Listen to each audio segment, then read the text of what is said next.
السلام عليكم ومرحبا بكم، ان شاء الله تكونوا كامل بخير وعلى خير، ويلقاكم هذا الفيديو باكمل صحه وعافيه يا رب. الزينات اليوم جيتكم بالديريات الكاوكاو اللي ما عندهاش اللوز، تخدم غير بالكاوكاو وتجي واحد البنه معسلين للقلب، خفافه بنانه ظرافه مع واحد الريحه تاع القارص. ما عندي ما نحكي لكم البنات، جربوهم وخلوا لي رايكم في التعليقات حبيباتي.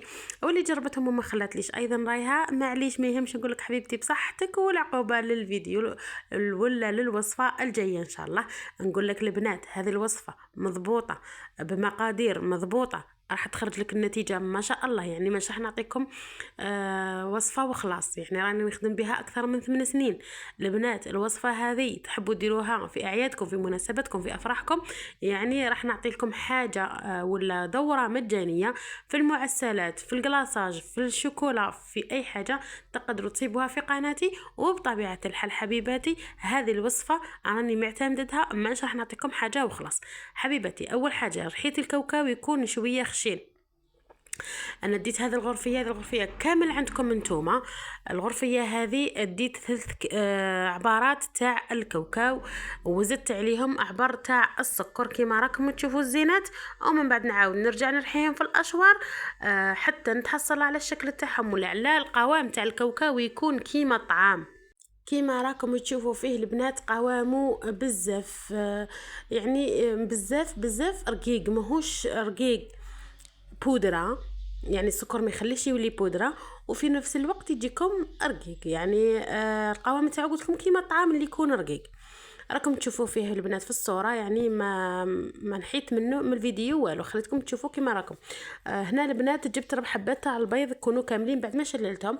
البنات هنا المبتدئات ديروا البيض بالحبه، والبنات هنا الكيل ماشي شرط تدو الكيل اللي انا درتو. تحبوا تضاعفوا في المقادير، تبغوا تنقصوا في المقادير، ديروه غير بالكاس وتستعملوا البيض غير بالحبه. البنات البيض ديروه بالحبه، يعني اللي تكون مبتدئه وما تعرفش دير البيض بالحبه، تضرب بالحبه الاولى، تحطها فوق الكاوكاو. هنا تفاصلي المقطع البنات ماشي بالعاني، مشيت تفاصلي، ما كنت حسبته راه يصور، هو ما كانش يصور.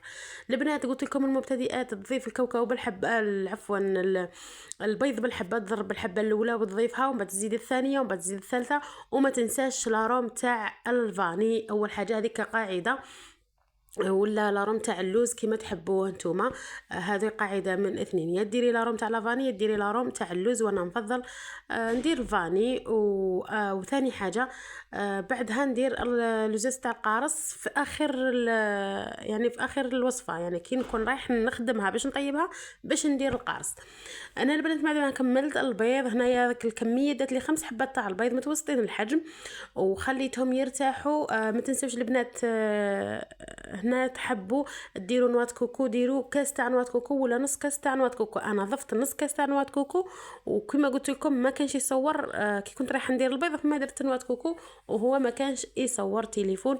نعاود لكم المقادير بسرعه بسرعه بسرعه بسرعه. 3 كيلو تاع الكاوكاو، كيلو تاع السكر الحرش، نعاود نرجعهم في الاشوار نرحيهم مليح، نعاود نضيف عليهم 5 حبات تاع البيض بالتدريج. انا دات لي 5 حبات تاع البيض، وانتم على حسب الكميه اللي عندكم. نديروا معاهم لافاني لوز ولا العطر اللوز ولا عطر الفاني، هنا يبقى اختياريه. نديروا نص كاس تاع الكاوكاو، ما تكثروش نوات كوكو، عفوا نوات كوكو ما تكثروش بزاف باش ما ينشفناش ما ينشفناش الحبه تاع الكاطو ولا الحبه تاع الزيريات، باش تبقى لنا معسله من الداخل. نروح مباشره للعجينه بالخف البنات.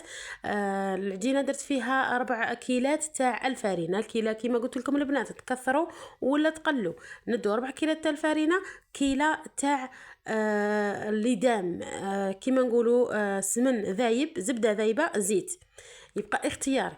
ولكن نعطيكم نصيحة فقط للمبتدئات اللي ما خدمتش ولا أول مرة راح تخدم ولا ما تعرفش تخدمها وحابة تتعلمها وتولي تولي عندها تولي عندها يعني كما احنا نقولوا خبرة فيها، دير زبدة ذايبة.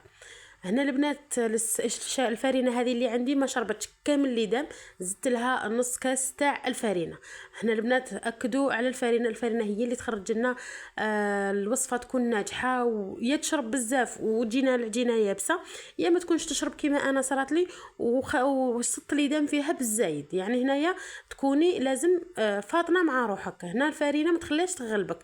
انا الفرينه ما شفتها باللي ما شربت ليش كامل اللي دام، دوك لو كان عجنتها وخليتها هكذاك من بعد النتيجه مش راح تخرج لي. كي شفتها هكذاك زدت عليها نص كاس تاع الفرينه.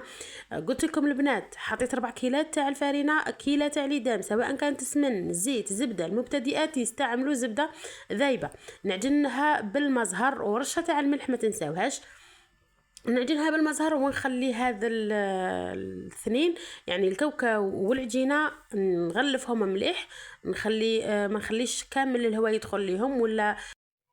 وهنا البنات بعد ما غلفتهم وحطيتهم داخل الثلاجة يباتوا ليلة كاملة. هنا كان عندي انا الوقت، اللي ما كانش عندها الوقت وكانت مزروبة فيها على الاقل تخليها 6 سوايع، على الاقل 6 سوايع. فهمتوني البنات؟ هنا نحطها في ساشي كيما راكم تشوفوا وندسها داخل الثلاجة. اكيد نغلفها مليح باش ما تدخليش ليها البروده هذيك تيبس لي العجينه ولا. نروحوا هنا البنات بعد ما باتت انا حطيت لكم شويه تاع نواه كوكو من فوق باش تشوفوا باللي راني زايده فيها نواه كوكو.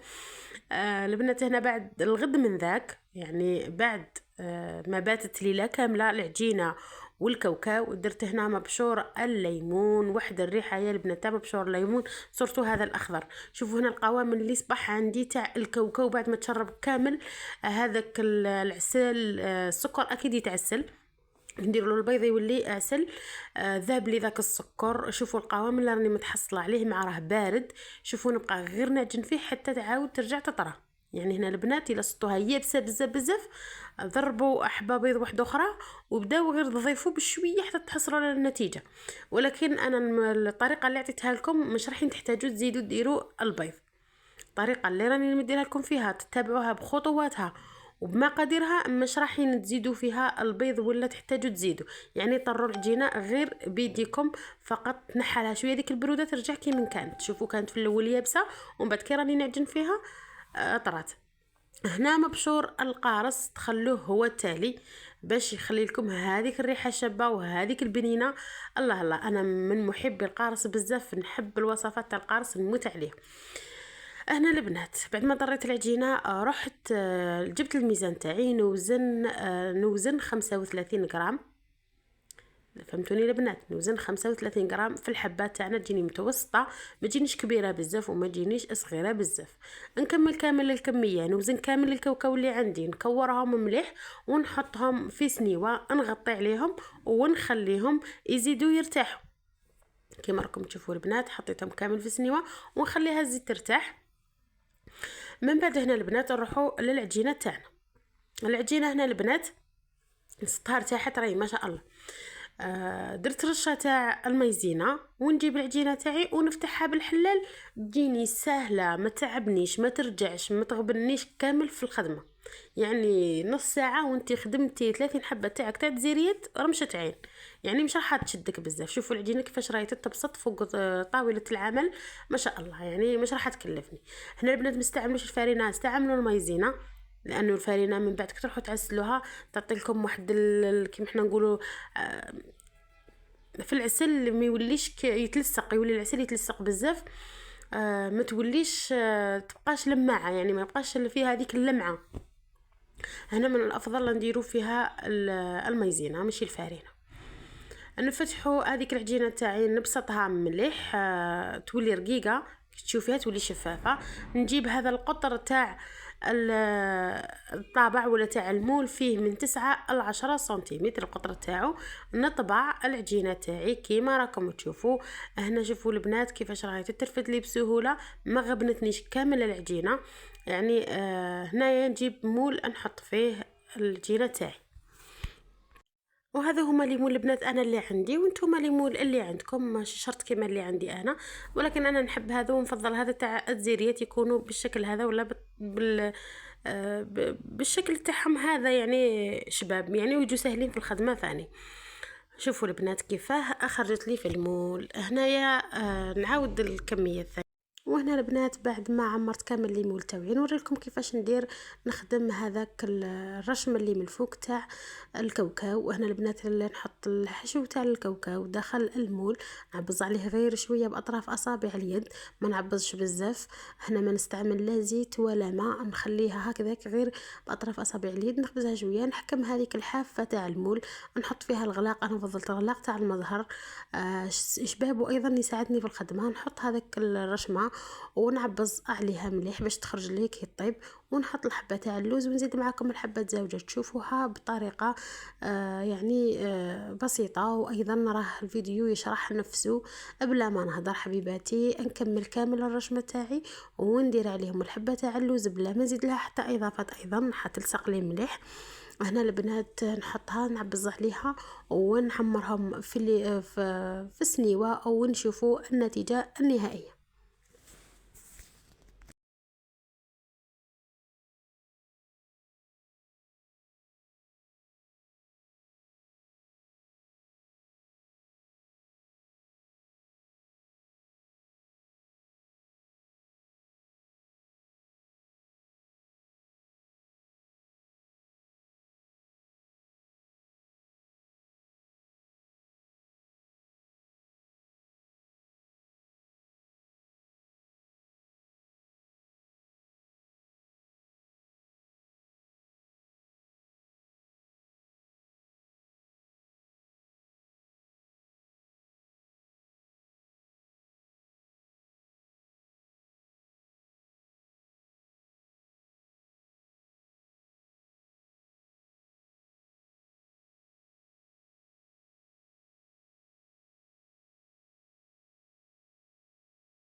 واحنا بعد ما طابت لي التزيريات تدي اللون المحمر الذهبي هذا مليح، يعني ما نخلوهاش خضراء وما نحمروهاش بزاف. شوفوا العجينه كيفاش راهي طايبه من تحت، الله الله عليها.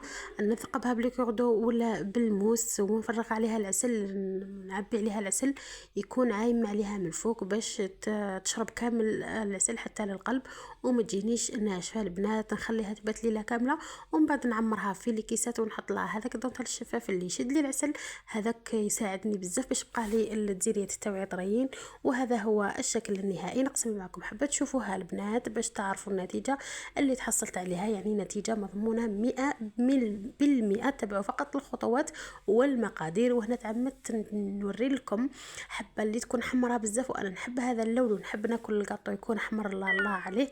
هنا حبيباتي زحبزت عليها، راكم تشوفوا كيفاش طريه ومعسله، الله الله عليها تكتر.